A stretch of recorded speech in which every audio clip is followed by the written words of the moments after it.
I went over the different types of bulk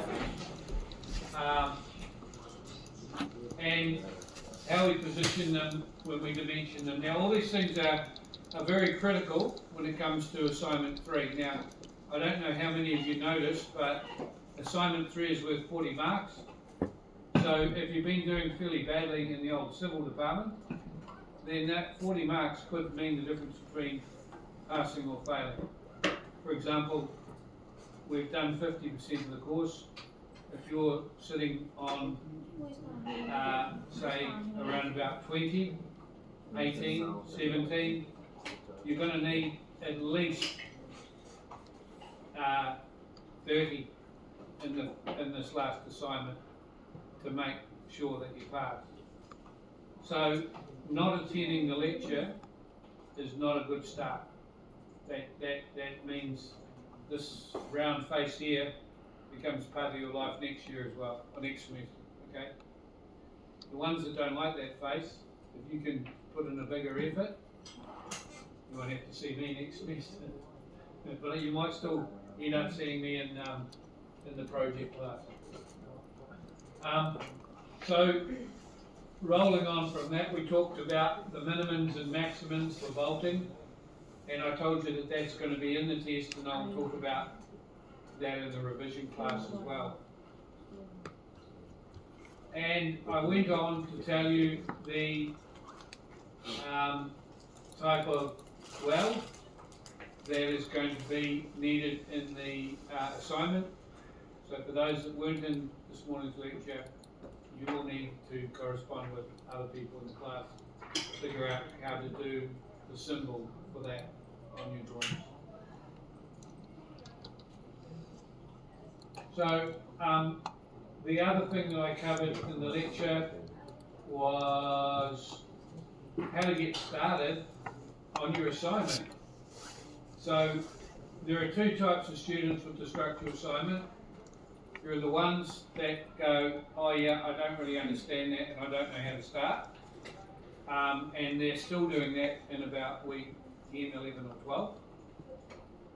And then there's the students that make an early start and suddenly find they have a few problems and they ask me or the past student and it gets them over that hurdle and suddenly they've just about finished their assignment. And I'd like you all to be that type of student if I can. So this year, I've given you a couple of examples from past year students. So in terms of the scheduling, today we're going to talk about scheduling steel. And your assignment is going to have, it won't have a beam or a column, but you will have what we call a rectangular member, a hollow rectangular steel member, which will make up our portal frame. And you will have an angle and you will have a plate. So special care on watching what I do now in my demo will mean that you can get yourself some marks in your assignment. And the demonstration I'm going to do for the class exercise is also in the test. 3 or 4 marks in the test. So for those that are hunting down some marks, it might even be the odd half mark question coming up. Now if you've already got a half a mark, tough, you won't get any more. I would love you to answer, by the way, because that means everyone else in the class won't like you very much. If you haven't and you're hunting down a half mark and it only sounds like not much, think of the half marks that you lose for your CAD. It basically cancels them out, which means you're only being marked on the purity of your drawing.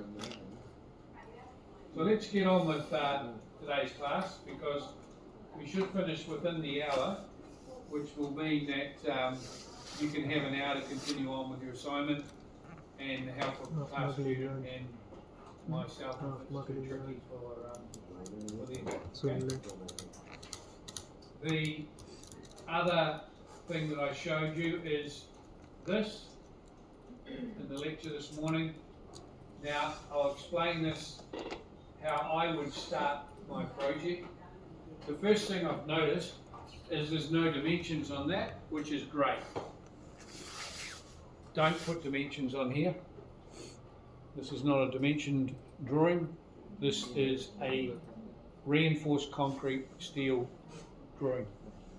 The second thing I noticed is that the student has left a gap around here, which is the cover. So they obviously did an offset for all these lines so that nothing went into the cover. So tip 1, draw a rectangle. I'm sure most of you can do that on, I really hope most of you can do that on CAD.